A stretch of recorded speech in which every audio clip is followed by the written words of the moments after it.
What I do is inconsequential. Why I do what I do is I get to shorten people's journeys every day. What I love about our hospitality industry is that it's our mission to make people feel cared for while on their journeys. Together, we'll explore what hospitality means in the built environment, in business, and in our daily lives. I'm Dan Ryan, and this is Defining Hospitality. This podcast is sponsored by Berman Falk Hospitality Group, a design-driven furniture manufacturer who specializes in custom case goods and seating for hotel guest rooms. Today's guest is somebody with a passion for working with high schoolers and youth development. She's an advisor and mentor who volunteers for Cause for Strategy Partners, Treehouse Foundation, and Entrepreneurship for All. She's a skilled strategic planner, entrepreneur, business developer, and leader.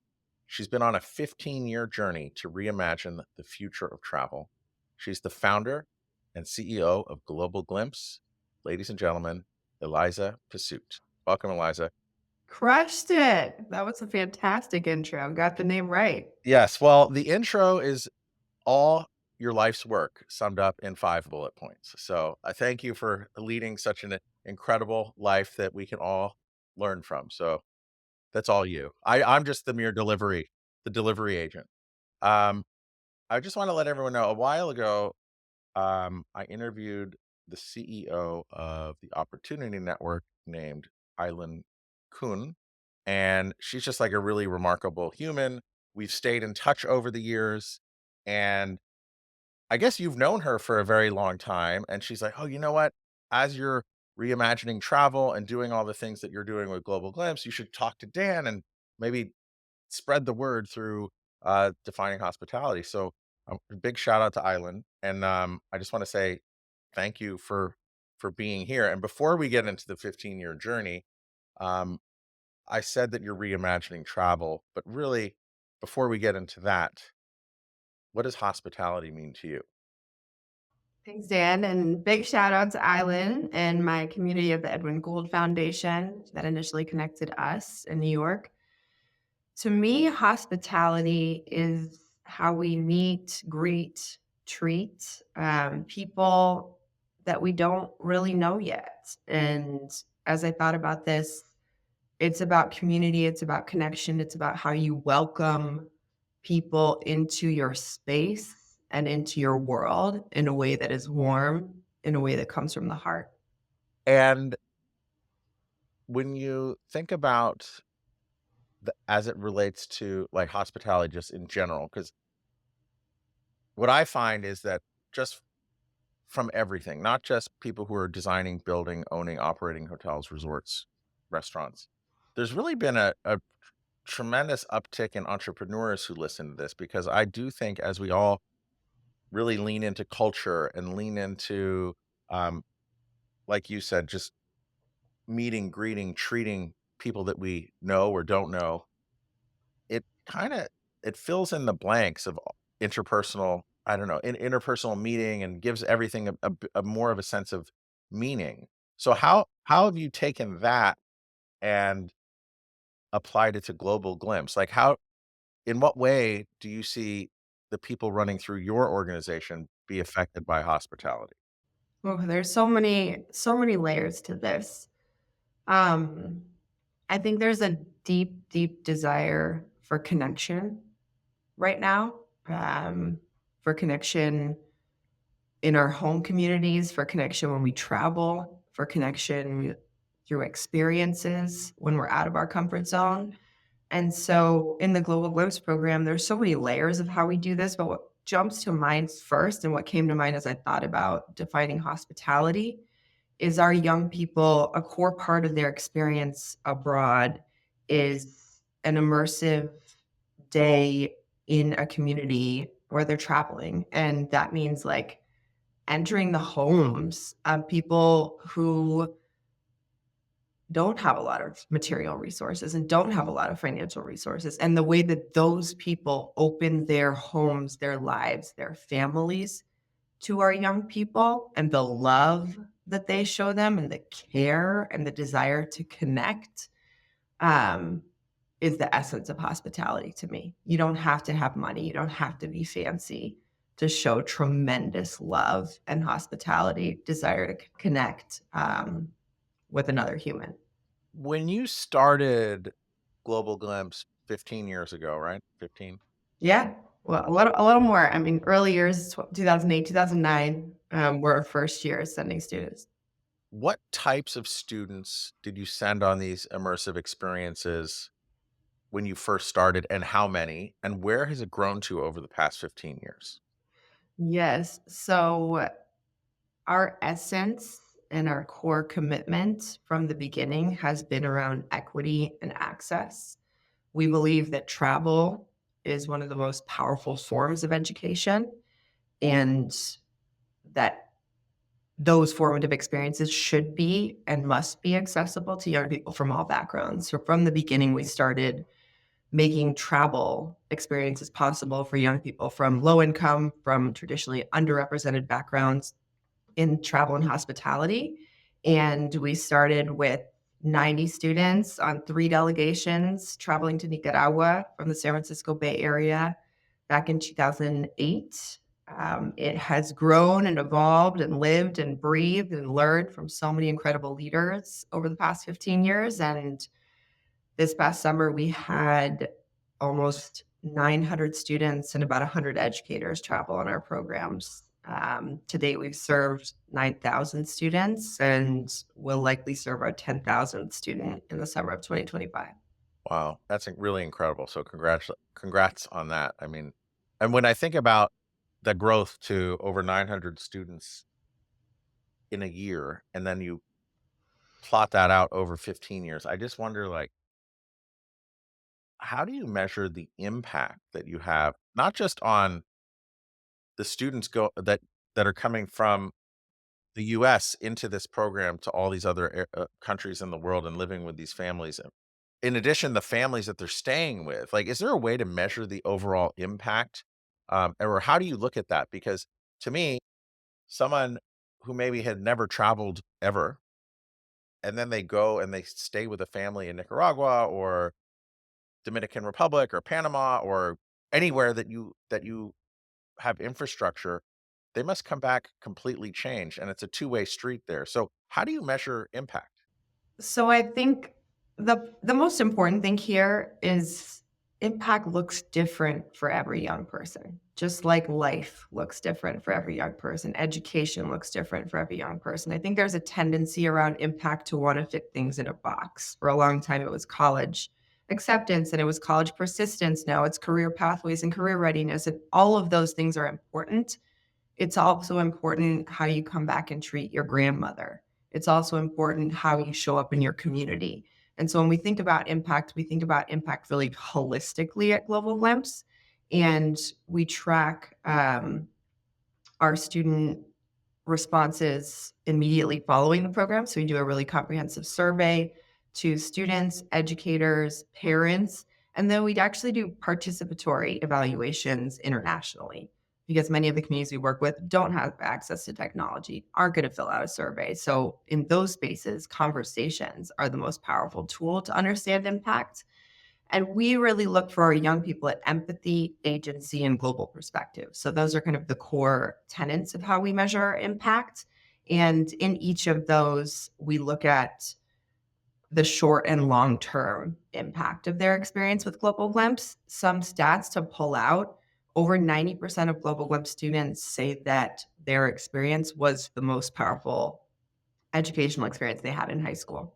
So you take 4 years of high school and our 14-day international immersion experience, and it blows it out of the water. And anyone who's traveled gets that, right? The memories that most profoundly impact, direct, touch your life are the ones where you are in a different environment, out of your comfort zone, connecting with people who are different from you. And that's the essence of Global Glimpse. Another stat I love to talk about is our students come from really different backgrounds. So in the context of a city like San Francisco, this is young people from Palo Alto traveling with young people from East Oakland. In New York, it's kids from Greenwich traveling with kids from the South Bronx.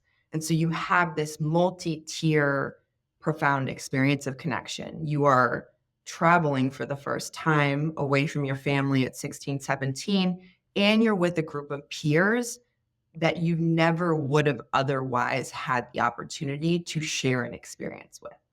So maybe through sports, we bridge divides. In the US, rarely through other pathways because our high schools, our communities are really segregated socioeconomically, racially, ethnically. And so we really lack opportunities for young people to build authentic relationships and connections with peers who are different from them. And that plays out, at every stage of life as it progresses. So the Global Glimpse program has this ability to open the world and open a sense, a sort of a sense of responsibility, opportunity in connecting with people that are different from you.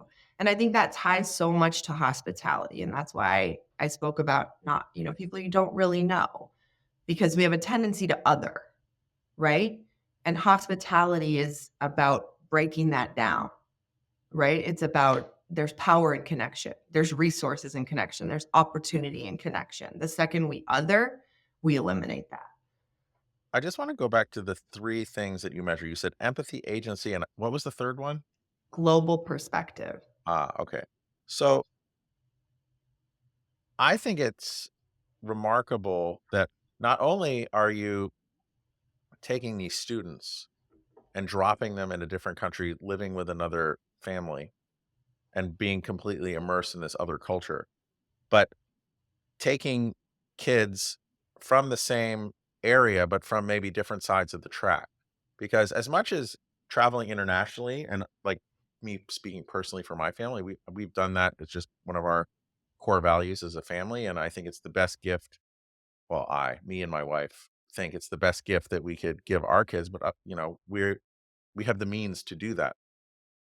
I think it's really interesting not only to take the kids and drop them in these experiences, but also take kids from nearby, drop them in together. How do they so when they go into stay with these families, how do those, students from different areas or from different sides of the track, so to speak, how do they interact when they're there for the 14 days? Give us an example of what it would look like um, for the students or the group of students that would go on a trip. Okay, so I got to bring us back. These are 16, 17-year-olds. So if you don't have a teenager at home, you probably forget what it's like to be 16 or 17. I have a 17-year-old at home and I do this work, so I remember all the time. Um, but it's sometimes it's not pretty. It's awkward. It's confusing. It's hard. It's scary. And then it's deeply meaningful and powerful. And so a couple of ways that I can sort of illustrate this. One, if you have a teenager, you know that technology is just a part of everything, from the social engagements to the way that they engage at home and with families, the way they know how to engage with self. And there aren't a lot of tools and there are no spaces that are technology free in a positive way. I know there's all the stuff around, get technology out of schools and no cell phones, et cetera, but that's all punitive, right? We haven't figured out a way to create positive tech-free spaces for young people. And so Global Glimpse has stayed tech-free. Our kids hand their phone over the second they land, and they don't see it the entire time they're there. And we are literally the only youth travel program that has maintained that policy. And so what happens on a Global Glimpse trip is young people are open. And there's a scariness in that at first, right? You don't know anybody. Kids are different from you. Kids look different from you. You're not sure where you're going to stand. You're trying to figure it out. But everybody is in that position. And every single one of the students on our program has been nominated by educators, administrators, alumni in the schools where we work. They've gone through an application process. They've gone through 5 after school workshops. And so they've all bought into the experience. Oh, so there's a lot of pre-work before. Is the pre-work individual or do they all meet up as the cohort that will be going to whatever country they're going to? So we do it we have partner schools, about 100 partner schools and youth development organizations across the country that nominate students annually. And we do pre-trip workshops both virtually, we hold those regionally and nationally. And then as we get closer to the trip by delegation, so they get to meet their, others they'll be traveling with virtually in advance of the trip. And then in the schools, so they have in-person, in-school workshops as well. And those are powerful, again, because you have kids that wouldn't sit together at the lunch table. They've all been nominated for the program. And they're building connections with peers from across their school. We work in schools, from 500 kids to 4,000 kids. So it's a real range of experiences that you have within the school cohorts as well. When they show up in country, there's a real integrative sort of slow onboarding process. So we start with activities that ground, that break the ice, that allow students to reflect, that set a foundation. Students set the agreements. We don't have rules at Global Glimpse in the typical sense. Our young people set the agreements for their group. Of course, there's some baseline ground rules to ensure safety. But in terms of how the group operates, it's the young people that set that tone. And there's a youth leadership element throughout the entire experience. So every young person is the leader of the day for one of the days on their trip. And I think from the beginning, that tone of, oh, I'm going to lead at some point. So how do I show up for someone else that's leading? Right? There's a real depth of intention, reflection, connection that's built in through every experience in the program. And we create community from day one with nightly meetings every evening, morning sort of wake up activities. And then there's a lot of small group work. And we're intentionally placing young people in rooms with, peers that they wouldn't otherwise know. So they're getting that deep personal time in working groups with people that they didn't know. So by like day 3, 4, you start to see a real ramp up. And I'd say like day 5 or 6, they're like inseparable. Then you start to hit some road bumps. Anybody who's been on, a 10-day vacation, by like day 7, you're kind of like, get me the heck away from that cousin or whoever, or my wife or my husband. And then, you come through that arc and there's growth in that experience. I think it's pretty remarkable that you have and that everyone gets to lead the day. And as you were saying that, what resonated with me is some people some people are just born leaders. I get it. Like they have that gift, they have that, I don't know, ability to kind of bring out the best of others around them. But I also challenge everyone out there that it's also okay, yeah, there's the ones who they have these innate personality traits that maybe make them better leaders, but I also think that a path to leadership is is totally teachable. Like there's a total skill set that if you and if you are just given the opportunity to try to lead, um and you're going to make mistakes, and that's also all about leadership, but to be able to kind of pass that baton around to the kids who might not necessarily be the one who's like in the spotlight right from the beginning, I think that that's remarkable because as much as we all say that, oh, it's a gift or that they're that type of person or whatever, I truly believe that it can be very much learned, but you need to be able to get the reps. Absolutely. And there's different kinds of leadership. There's loud leaders and quiet leaders. There's people that lead from behind. There's people that lead by example. There's, so many different ways to approach that. And I think seeing their peers do it and knowing they're all going to go through that experience is really powerful. Again, 16, 17. Like when have you been put in that kind of role outside of maybe sports? Again, if you play sports, and even then, it's a couple kids.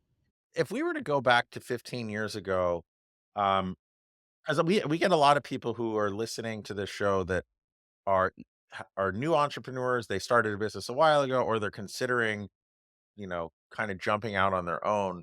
When you think about, you know, if you look at the impact that you have now of 900 students a year, if you go back to before you started it, what were some of the ideas or the motivations for you for taking this step to start Global Glimpse?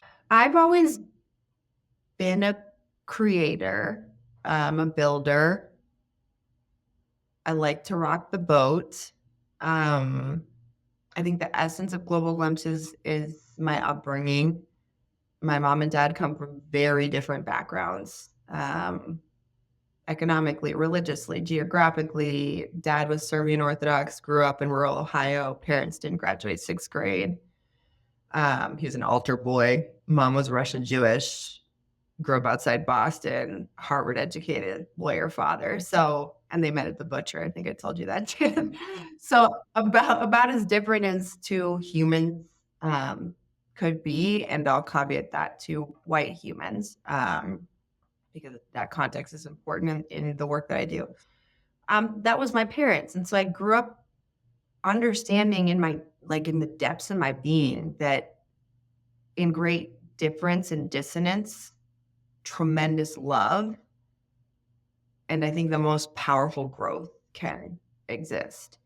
And I didn't really know that, growing up. I just knew stuff was hard and like there was a lot of conflict. But as I sort of moved out into the world, I had a desire to connect with people who were different from me and a sort of innate ability to navigate very different kinds of people. And that became both something that I just loved. Like I loved being out of my comfort zone where most people don't, or because they haven't had that experience. They haven't had those tools. They haven't built that muscle, right? And I didn't travel growing up. And so when I had the opportunity to travel after my freshman year of college, my mom was in remission. She battled breast cancer in college. I just went. I went and worked in Yosemite National Park for 6 months. I went down to rural southern Louisiana after Hurricanes Katrina and Rita and did volunteer work there. And then I packed up my bags and I went to South America by myself for 6 months. And I backpacked through Peru, Bolivia, Ecuador. Um, and it was the most powerful experience to this day of my life. I turned 21, in Cusco. Um, and I came back to the US and I just was very aware of two things. One, like I learned more in this year than I learned in all my years of traditional education. And two, the people I didn't meet Americans traveling. And if I met the one or two I met, looked like me. And so I just had this like mission to think about how we make travel and the powerful lessons of travel and the transformational um, impact of travel accessible. And I was like working on, in my mind, what does that look like? How do I do this? How do I make a living? Oh, I should finish college, all the practical stuff. And I did finish college and then was connected to a man named Abbas Hassan in Nicaragua in 2008. And we sort of had a shared vision. And he came from a Stanford MBA, years of management consulting. So he was all business and I was all passion and idealism and education. And that's really the essence of Global Glimpse. It's mission driven business savvy. So I was very lucky to be mentored early on by business leaders and to see the potential to scale a deepen impact if you think about it much more from a business entrepreneur lens than from a passion project nonprofit lens. Hey, everybody. We've been doing this podcast for over 3 years now. And one of the themes that consistently comes up is sustainability. And I'm just really proud to announce that our sponsor, Berman Falk Hospitality Group, is the first within our hospitality industry to switch to sustainable and recyclable packaging, eliminating the use of styrofoam. Please check out their impact page in the show notes for more info. You were so impacted that you wanted to do this for others that were different than you. Really, it was a drive to like bridge divides, bring people together, and impact through experience. And over those 15 years, you've had over 9,000 students come through, and many or most of them say this was the best experience of their high school career, which is remarkable.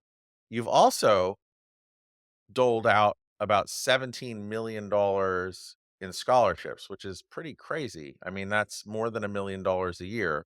So, okay, I think we got an idea of how you find the students, right?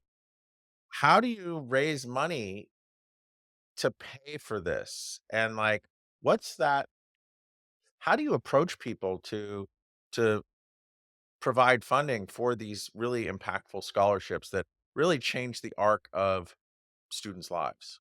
Yeah, so I'll start with the business side of it, because I think that grounds the impact and makes the philanthropic support possible, and sustainable and scalable. So we operate in a sliding scale at Global Glimpse, and we allocate scholarships based on family income, dependence in the home, and the free and reduced lunch percentage in a school community, or sort of the socioeconomic situation of the school community.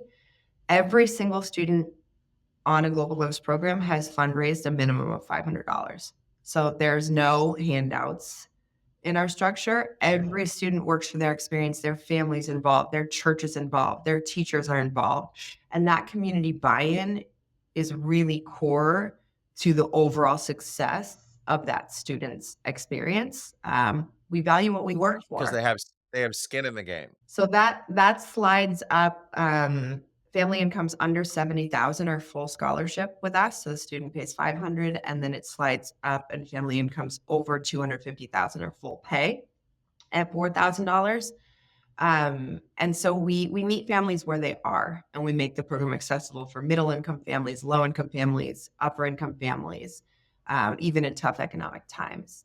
And then we bring in about 60% of our annual budget through philanthropy. And that's been an evolving journey. I had no idea how to fundraise when I was 23. When I started Global Glimpse, I taught myself every step of the way. I always joke, like, nobody chooses to be a fundraiser. You're passionate about something, like so passionate about changing something that you're going to figure out how to generate the resources to make that happen. And so we do that through individual donors, everything from the $50 donation from our alumni base to, $3,000 donations to cover a full scholarship to, your $50,000, $100,000 more high net worth individual donors who are thinking about legacy and impact, at that stage of their lives and careers. And then we have strong institutional support from foundations across the country, many deeply rooted in the communities that where we work. But where I have seen the most powerful shift is in our corporate partnerships. And this has been really a dream of mine since 2010. I can remember the day I was sitting on a plane. We were just looking at launching Global Ghost programs in New York, and I said to myself, like, we should be on the seat backs of every United plane, right? Like, it's it just it makes business sense. Travel companies should be aligning their impact and their social, you know, commitments with their business and their bottom line. They should be thinking about the next generation of travelers. They should be, pipelining career pathways for employees that are representative and can really speak to travelers that have different needs and come from different backgrounds. And this is in-kind resource here. So you can tell super powerful stories about impact, and you can unlock potential through travel. And it doesn't even cost you real dollars. It costs you, in kind.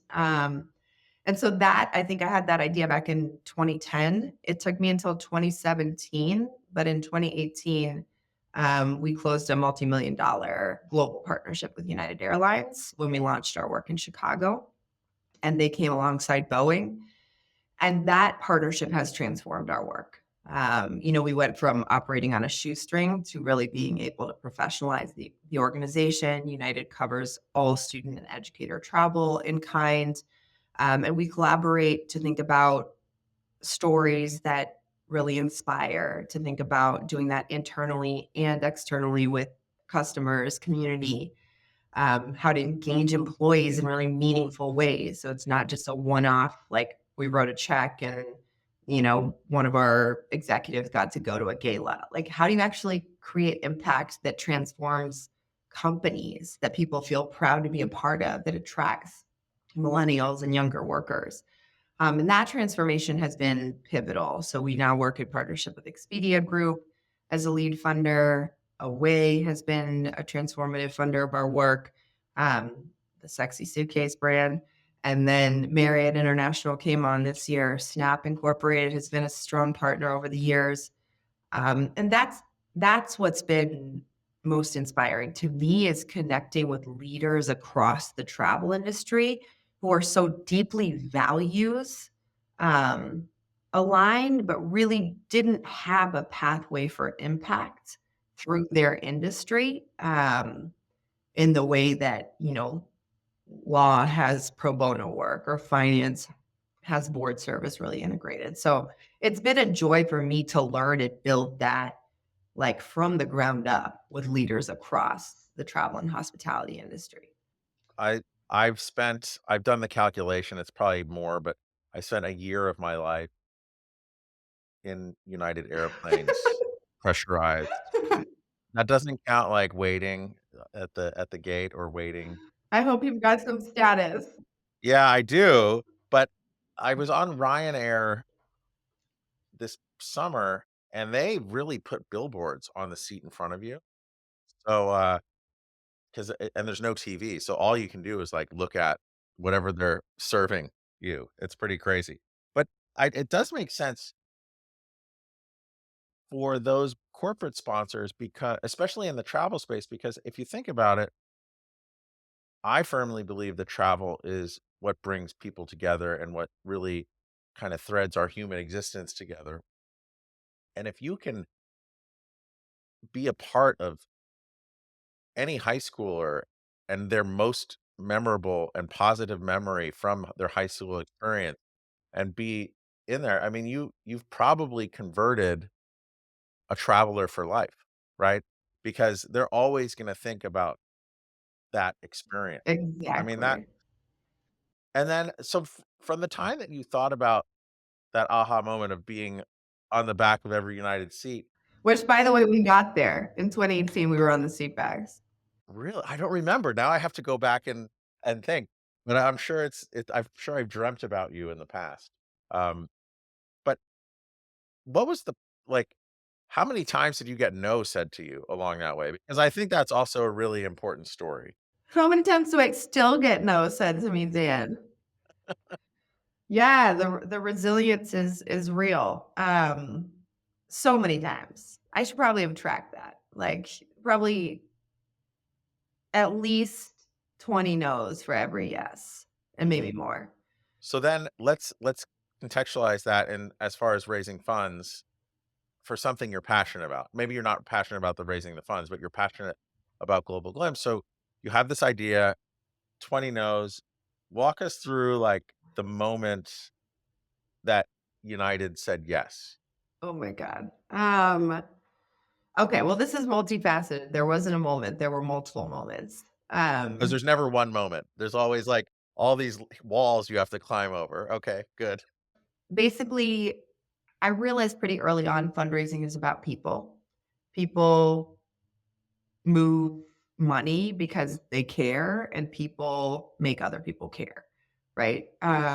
So I realized I needed to know the people that were making decisions about money in corporations. And this was back, 2010, 2011. I don't think CSR was even, corporate social responsibility was even, a topic, certainly not in the travel industry to any real degree. But I figured out who all the key people were, and I went and found them, and I whatever LinkedIn messaged them, or I cold emailed them, and I think I talked to Delta, I talked to American. We got about $30,000 in kind from JetBlue.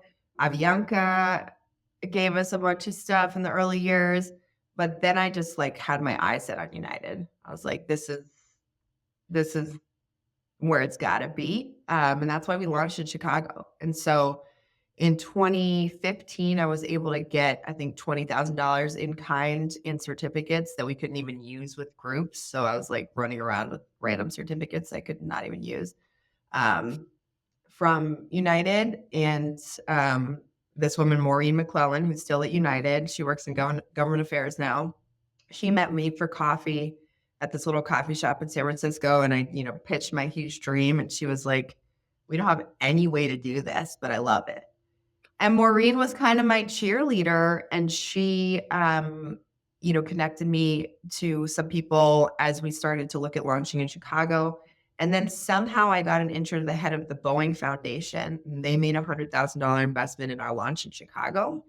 And then at that right moment in 2016, 17, Boeing wanted to do something with United for PR reasons in Chicago. And we happened to be there. And I was able to parlay that $20,000, initial commitment from United in San Francisco to get to the table with the head of CSR, who was a brilliant leader named Sharon Grant. She had led audit and then global response centers at United for 25 years. And they had just moved her to be the first officer in community affairs. And she was the first Black female officer at the company. And she happened to have gone to one of the high schools, Lindblom High School, that we were working with in Chicago. And so I was able to bring together Boeing, United. I met Sharon. There was magic in that meeting. And I think on the spot, I asked her to join our board. And then Sharon really became the shepherd. But even from there, we had one of the community affairs team come down and see our program in the Dominican Republic for 3 days. And that sealed the deal, I think, for them. So then I flew out to Chicago and I pitched and I had this whole, beautiful presentation. And I walked in there and I was like, I'm gonna, here's my presentation for the Rolls Royce, but I'll be so happy I'll cry if I get the Toyota. And they were like, "We don't need your presentation. Just tell us what you need." And I said, "I need $2 million in kind." My budget was $2 million at this point. Like, I was being ludicrous to cover all air travel. And, here's the vision. They said, "Okay, let's do it." I don't think I breathed for, I remember I walked out of the meeting and I called the first individual funder of our work, Usman Nabi. And I just cried on the phone. Wow. And I walked around the lake in Chicago just bawling. This is unexpected, but we were talking about leadership, right? And you mentioned that there's all different kinds of leaders. People lead from the front, from the behind, quiet leaders. Yes. But I think something that just really was like a light bulb for me as you were talking, you said people move money because they care. People change focus because they care.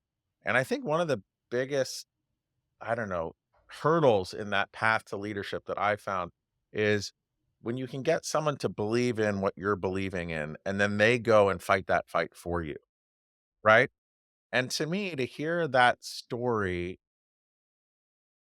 is pretty remarkable because that one meeting in San Francisco with, I forget her name, I didn't write it down, Maureen McClellan.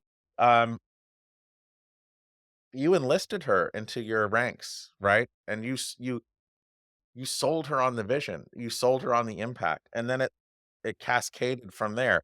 But at the same time, you have to have 50 of those conversations going on at once.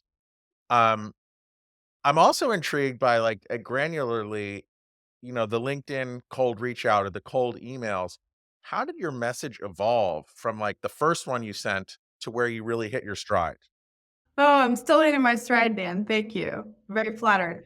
Um, I mean, I would say on average, you need to send 5 to 7 emails for someone to respond. And every one of them has to be like intentional and thoughtful and not too annoying and not too soon. We all get these sales emails all the time. Back when I started doing this, that was less common. So now I don't really do cold outreach unless I really have to. I try to find, somebody who can make a warm introduction. And my network's really vast and broad at this point, and I'm always cultivating champions of our work who could be in spaces where I'm not or open doors for the work.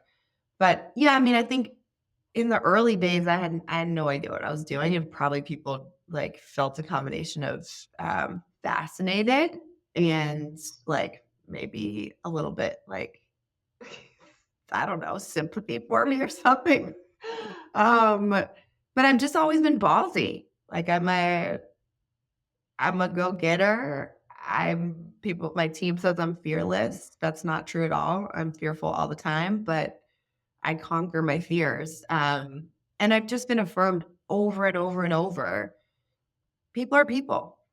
It doesn't matter what position of power they're in or how many millions of dollars are in their bank account. People want to be part of things that are meaningful. They want to connect with humans that inspire them, that are authentic. So Well, I also think, like, I don't know how to measure this, but I talked to a friend of mine, Mackie Bergman. He runs this really awesome free basketball skills clinic in New York City. So it's free for anyone who comes. He raises money every year. And I remember talking to him about just impact. And I don't think I asked him the question. I think I said, Mackie, like, dollar for dollar, because he built this whole leadership program for kids. And I said, you must impact on a dollar per dollar basis more people than I can even imagine. Because, like, there's thousands of kids that go through this thing every day, and it's like it's really remarkable. And to think about you with your over 9,000 people or students that have gone through and become alums, and I'm sure some have re-engaged and stayed involved, and they all spread that gospel. Like, you've enlisted 9,500 alums to go through and basically sell the vision for you in a way to recruit other schools and other people. And I just think that, on a dollar per dollar basis, like, it's a very you've built an engine that has a very efficient means of impact, right? And like an asymmetric delivery system of impact, right? And I don't know how I didn't really finish the thought with Mackie, but I'm also, like, thinking out loud with you. Is like, on that asymmetry, is there a way to measure or um, compare that to other methods of impact just in life? It doesn't have to be for students, it could be for anyone. And I think that on the entrepreneurial side of what you're doing or what Mackie's done, um, there's so many scrappy people like yourselves that have built these engines of impact. And it's like, it's just super inspirational. And I don't know, it just lights me up even thinking about it. Because you always hear about, these big, huge NGOs that do all this. And I bet you those that like the amount of money that they raise from whoever they're raising it from, by the time it works its way through that system and hits the people it needs to hit, it's so diluted, right? I think. This is just me reading newspapers and watching TV, but, like, what are your thoughts on that as far as, like, an efficient, asymmetric means of impact? I think the nonprofit sector I have a lot of challenges with the nonprofit sector, because I think business has always been a bad word in our space, and truth be told, we all run businesses, and the more efficient, effective businesses we run, the greater our impact, the greater our potential for impact. So, two things I want to that sort of come up for me when you talk about that is one, I think people feel scared of giving money away because they don't trust the system and they don't know where it's going, right? And big nonprofits don't do a great job of creating transparency or connection, right? So if you really understood where the money is going, you're not mad that the business needs operations. You're not mad that the business needs, you know, a marketing and sales budget. We just don't like to call it that in the nonprofit sector. But you just want to understand it. And so I think we need to do a better job of telling our story in the sector around how we use resources and what it takes to make impact sustainably over time, because you're not directly, giving somebody $10 for lunch on the street. Like, you can see that impact, but that's not a long-term impact. That's not a transformational impact, right? That's an immediate impact that you can see. And so You need more infrastructure to create transformational impact. But if you're going to do that in today's world, you've got to tell that story. You have to bring people along. You have to create transparency and avenues of connection. And I don't think that's only the nonprofit sector, right? Like you see similar stuff in the corporate world, right? Like we don't trust corporations. Corporations are people, right? And people make decisions based on the environments they're in, the pressures around them, et cetera. Um, and we all want authenticity right now, because the world is too big, our communities are too big, we feel too disconnected. And so when we can see authenticity in leaders and we can see authenticity and transparency in models, we can trust it and we feel more inclined to buy that thing or to make that contribution. And that's what we try to do every day at Global Glimpse. And then there's great models for that in the nonprofit sector, but it's hard, just like building businesses is hard. Mm. Yeah, and at a certain point, okay, it's nonprofit, but the machine that you build has a fixed cost on an annual basis, Exactly. and I don't know, I wish there was a way to measure, like, impact per student. I mean, you have the metrics up on your website, but it's almost a way to think about how this dollar is going to change someone's life and the trajectory of their life. Um, It's funny you're bringing that up because it's something we're thinking a lot about now. As in the early years, we had a couple hundred kids, but now we're churning out 1,000 kids a year. And so, how do we think about their pathways tracking long term, especially as we grow our partnership and collaboration, travel and hospitality? Um, how do we think about pathways in the industry that support the industry? So, like, doing good should be good for business. I fully, deeply believe that. And I think part of that is asking ourselves that question: how are we really engaging, tracking, supporting our young people long term? And that'll be, a project that we'll work on in partnership with the companies we're partnered with and with the industry more broadly in the years to come. yeah, and it's almost like, if I don't know, if for any alums that went through your program, like, have any come back to work for you, or have any of them gone on to bring this many more people? Like, there's a metric out there that I'm sure you're thinking about. It might not necessarily be about dollars raised, dollars distributed, but it's really about that one-to-one ground level impact that it had on a person, but then it kind of feeds back into you. And I don't know what I don't know what it is, but I think it's really interesting to just think about this in any business. Like, for instance, I'm thinking about in one of my businesses is unsolicited positive feedback, right?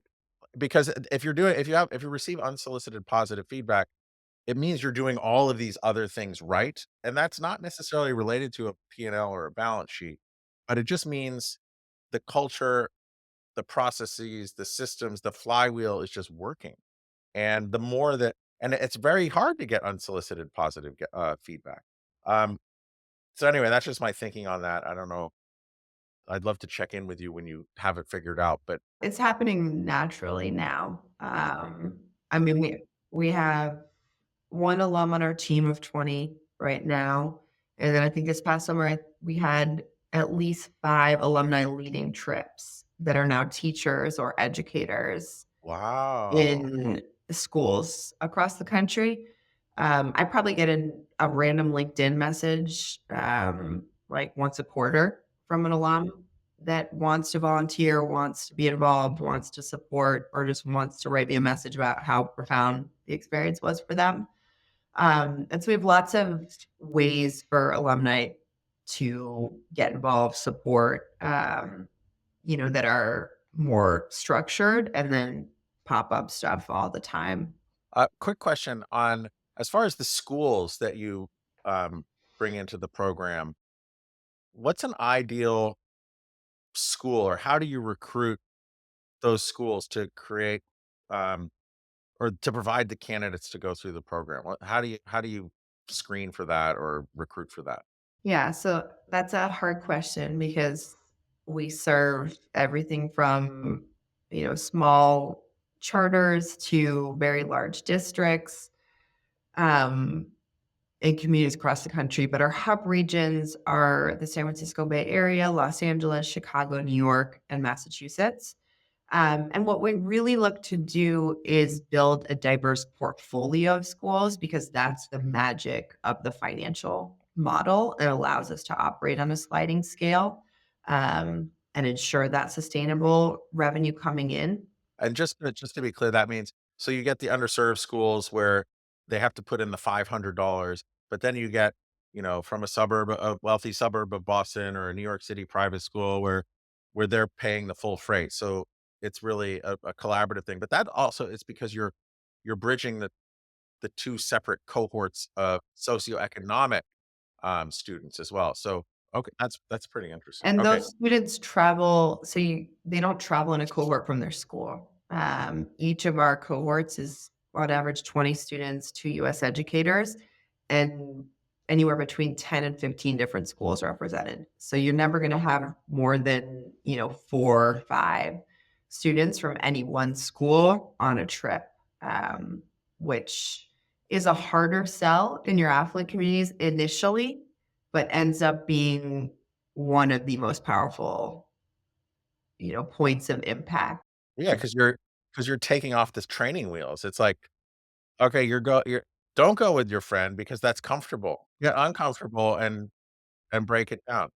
Um, Eliza, if you were to so I love that story of on the expedition for United and how the light bulb went off and then getting not only United, but Boeing and getting like a legion of people within those companies to kind of root for you and write checks and impact these kids.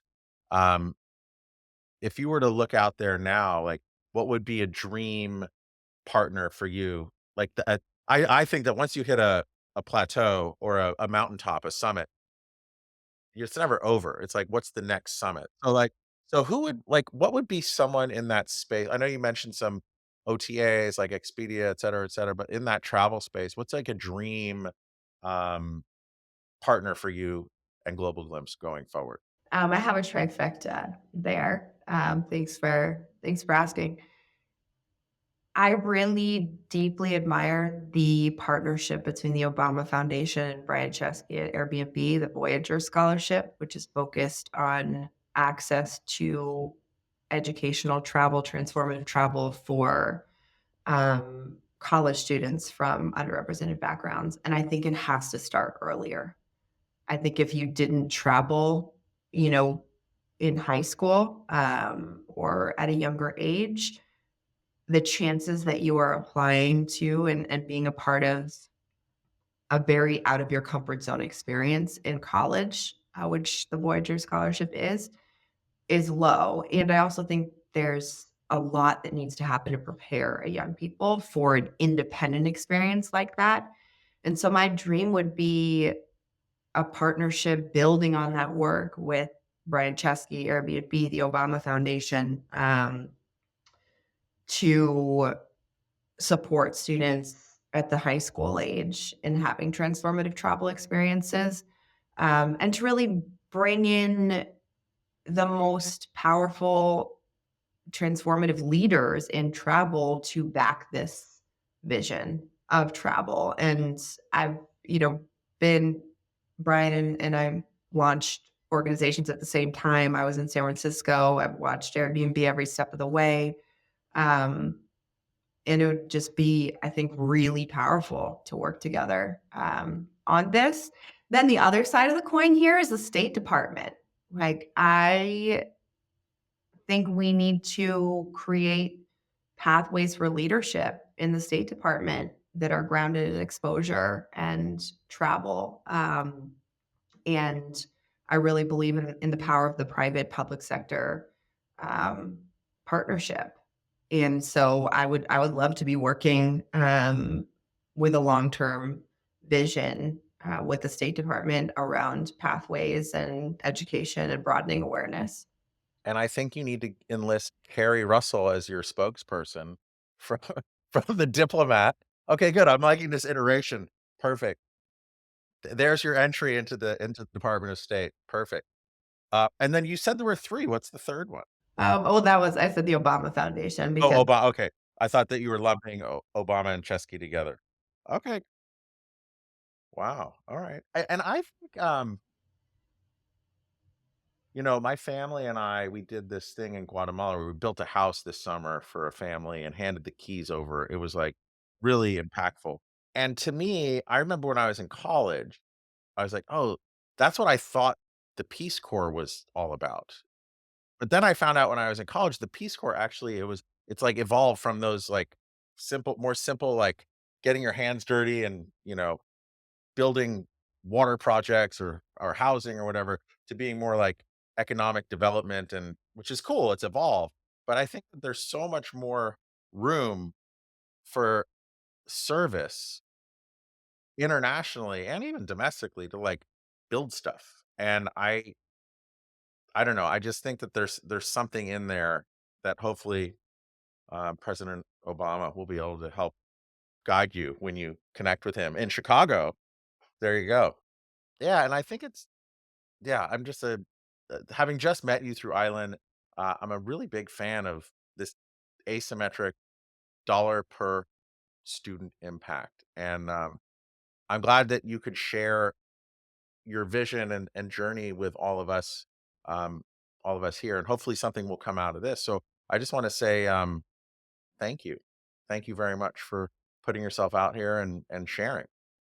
such a pleasure, Dan. I There's nothing I love more than sharing the work and collaborating and learning from other leaders and entrepreneurs. And I'm passionate about travel and hospitality, and I'm passionate about the industry now. Right, like when we have a partner, I only stay at Marriott hotels now. I only fly United. I only rock my away luggage, but it's because I care about the people and the work, and I care about brands that care, and I think young people do too, in a really powerful way.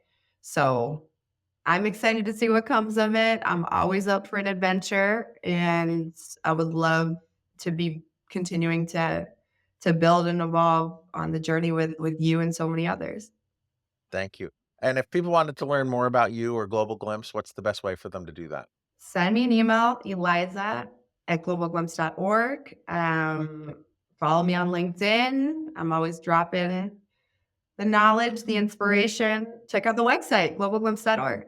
Perfect. And we'll put that we'll drop all that in the show notes so everyone can listen. And I just also, aside from thanking Eliza, just the listeners, um, I've been doing this for over 3 years, and I do it because I'm genuinely curious about everyone I speak to, and then every once in a while, we try and work in something that, like, can have an outsized impact. So if this really changed your thoughts and feelings about bringing travel to kids and having that have a halo effect with them, um, in a way, paying it forward, please check it out.